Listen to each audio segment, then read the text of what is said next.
mengajarkan mereka agar bagaimana caranya supaya diterima di perguruan tinggi negeri yang mereka inginkan. Tentu dengan strategi-strategi yang sudah kita paparkan kepada panjenengan, atau mungkin saya akan paparkan lagi bagaimana nantinya di kelas 12 itu anak-anak ini akan kita rasionalisasikan untuk masuk ke dalam universitas, tentu negeri, yang mana itu bisa untuk dimasuki anak-anak panjenengan, putra-putri panjenengan. Artinya kita memang memberikan kebebasan. Maksud kami memberikan kebebasan apa? Anak putra-putri panjenengan bisa memilih kemana saja. Tapi dengan catatan kita Dewan Guru, terkhusus dalam bimbingan saya pribadi, akan membimbing anak panjenengan agar lebih rasional. Artinya sesuai kemampuan dari putra-putri panjenengan. Tentu mungkin di samping itu mohon maaf ngapunten juga rasionalitas atas keuangan panjenengan juga. Tapi itu adalah faktor lain. Tapi yang lebih kita mantapkan adalah bagaimana nantinya anak panjenengan ini tidak asal memilih. Kita tetap memberikan kebebasan, hanya saja nantinya di akhir itu kita akan beri pengarahan bahwasanya kalau kamu masuk atau daftar ke universitas ini, prosentasenya untuk keterima sekian dengan kemampuan kamu yang sekarang. Tapi kalau kamu masuk di universitas yang ini, maka prosentasenya akan lebih bertambah untuk diterima dengan kemampuan kamu yang sekarang. Jadi memang ada beberapa pertimbangan. Tentu juga di lain itu kita mempunyai jalur-jalur pendaftaran di PTN juga banyak. Dados nanti ketika ada anak panjenengan kok sudah daftar di satu tempat, di satu jalur, tidak diterima, panjenengan boten usah gugup, boten usah khawatir. Karena sudah tadi saya sebutkan ada masih banyak jalur-jalur yang lain. Kalau kita pembagiannya mungkin bisa dikerucutkan menjadi dua, yakni jalur prestasi ataupun jalur tes tulis. Kalau yang paling ini di jalur prestasi ini kita punya program pemerintah ya. Program pemerintah itu punya SNBP berbasis prestasi, juga SNMPTKIN itu dikhususkan untuk yang UIN Universitas Islam yang negeri. Juga ada beberapa jalur lagi. Tapi tentu di awal nanti kita fokuskan dulu di SNBP ini. Karena regulasi dari Kemendikbud bahwa sekolah yang sudah terakreditasi A itu bisa mendaftarkan muridnya sebanyak 40% dari total siswanya di kelas 12. Artinya hitungan kami ketika murid kami di kelas 12 tahun ini kurang lebih sekitar 250 ya, sekitar 250. Kalau dihitung 40% dari total itu berarti 100 anak yang bisa kami daftarkan untuk mengikuti program SNBP tadi. Nah 100 anak ini mohon maaf karena sisanya kita tidak bisa mendaftarkan. regulasi yang dari Kemendikbud itu 40% untuk sekolah yang sudah terakreditasi A. Artinya di bawah akreditasi A itu lebih sedikit persentase yang untuk didaftarkan. Karena kita sudah terakreditasi A, maka persentasenya 40%. Dari 250 itu ketemu 100 anak. Jadi mungkin nanti kalau ke depannya, saya sampaikan di awal, ketika ada di antara Yugo Panjenengan kok tidak kami ikutkan di SNBP, bukan berarti kita tidak mendaftarkan. Karena fokus anak tersebut bisa saja kita taruh di jalur yang lain. Dan 100 anak ini untuk penyeleksiannya itu kami kembalikan kepada para wali kelas. Tentu nantinya akan kami kumpulkan para wali kelas ini ketika mau mendaftarkan anak-anak di SNBP. Nah, itu yang SNBP. Yang senam PTKN kurang lebih sama dengan SNBP, hanya saja fokusnya di Universitas Islam Negeri dan jurusannya tidak sebanyak yang ada di SNBP. Kurang lebihnya seperti itu untuk senam PTN gambarannya.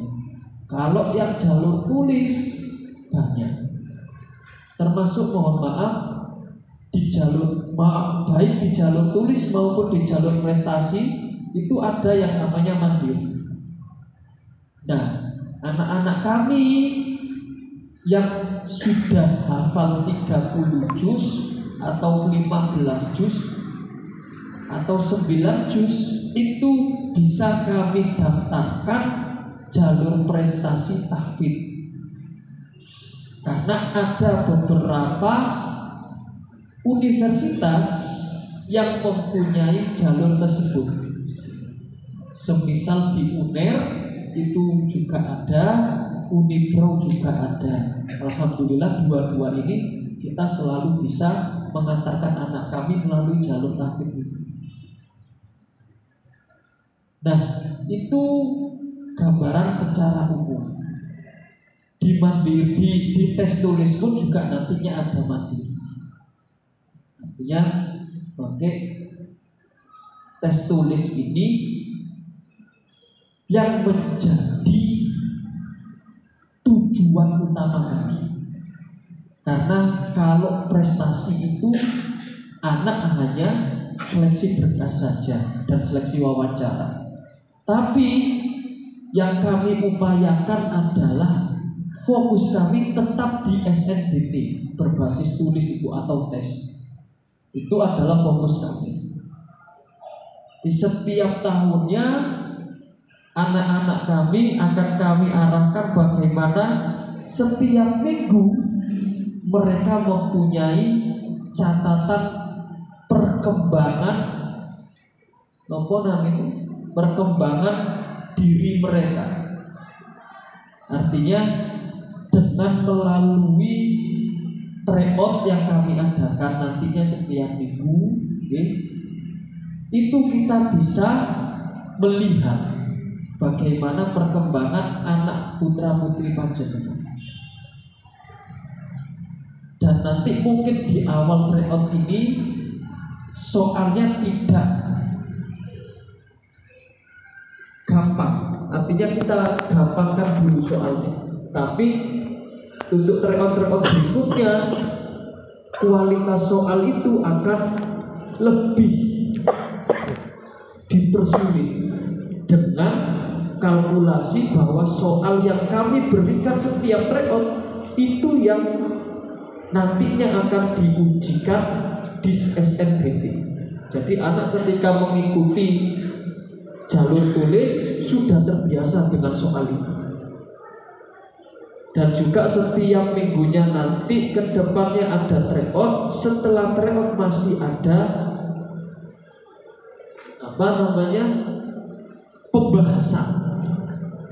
pembahasan dari tryout yang sudah dilakukan anak-anak.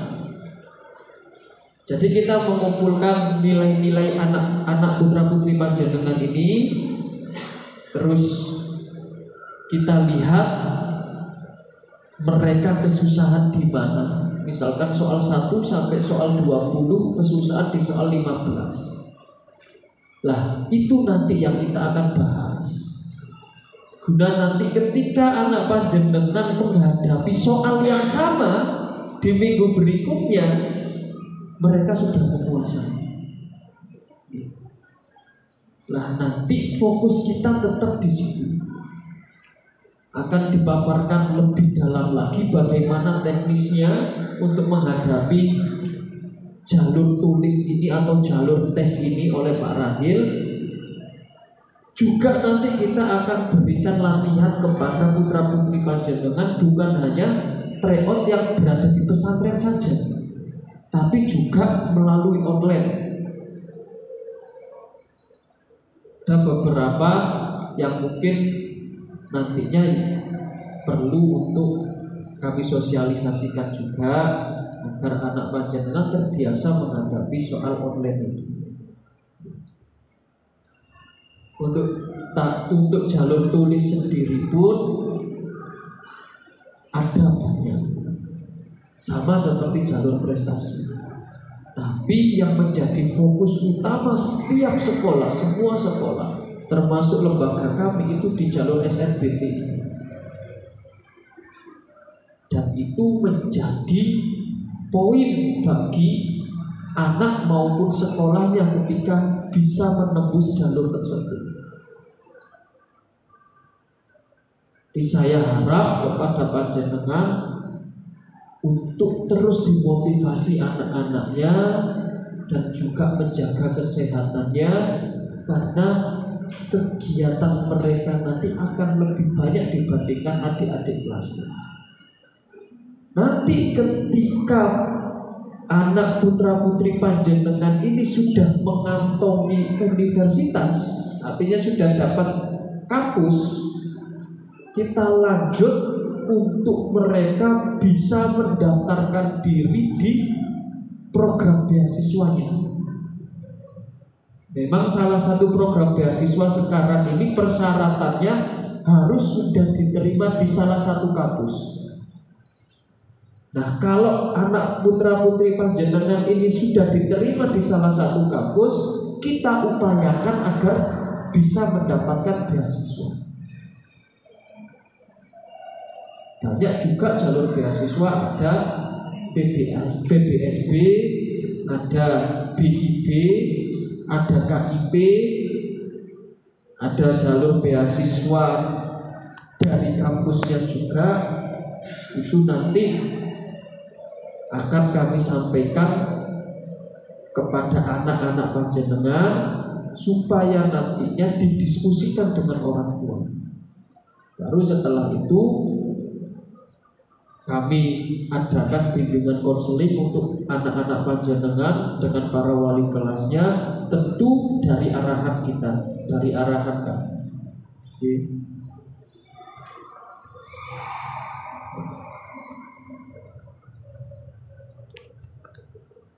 Pertanyaan panjenengan, atau kalau boleh panjenengan, kalau boleh Pak Rahim dibuka sesi pertanyaan buatan nopo-nopo. Tapi mengingat waktunya juga, kita tidak memberikan waktu yang lebih atau waktu yang lama untuk sesi pertanyaannya, sebab sudah agak larut malam. Nanti kita juga masih fokus dengan anak-anak panjenengan setelah ini di hadapannya. Mungkin itu yang bisa kami sampaikan. Wa akhiran, wassalamualaikum warahmatullahi wabarakatuh.